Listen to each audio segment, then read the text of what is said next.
ভূমিকম্পের আঘাতে বিধ্বস্ত ফিলিপাইনের দক্ষিণাঞ্চল। ড্রোন ফুটেজে দেখা যায় জেনারেল সান্তোস সিটির বহু ভবন হেলে পড়েছে, কোথাও ধসে গেছে দেয়াল ও ছাদ। ধ্বংসস্তূপে পরিণত হয়েছে ব্যবসা প্রতিষ্ঠান ও আবাসিক ভবনের অংশবিশেষ।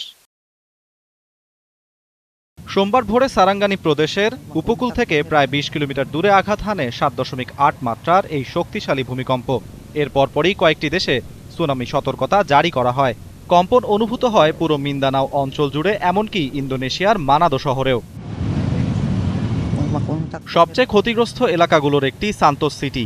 ধসে পড়া একটি সুপারমার্কেট ভবনের নিচে আটকা পড়েছেন বহু মানুষ বলে ধারণা করা হচ্ছে। ছেলের খোঁজে ধ্বংসস্তূপের সামনে অপেক্ষা করছেন একজন মা। একজন মা হিসেবে এটা মেনে নেওয়া খুব কঠিন যে আমার ছেলে এখনো ওখানে আটকে আছে। এটা মেনে নেওয়া সত্যিই কঠিন। আমার একটাই অনুরোধ, আজই যেন তাকে উদ্ধার করা হয়, তাহলে অন্তত আমরা কিছুটা শান্তি পাবো। ধ্বংসস্তূপের নিচে এখনও উদ্ধার অভিযান চলছে, তবে সময়ের সঙ্গে সঙ্গে ফিকে হয়ে আসছে স্বজনদের আশা। উদ্ধারকর্মীরা জীবিত কাউকে শনাক্ত করতে না পারার কথা জানিয়েছেন পরিবারগুলোকে।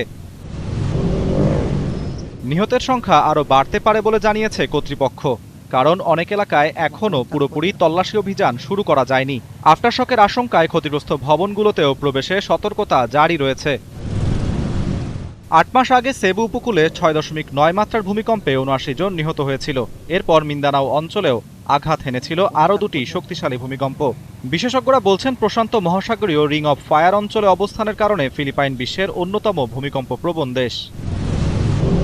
আরাফাত ইসলাম, ৭১।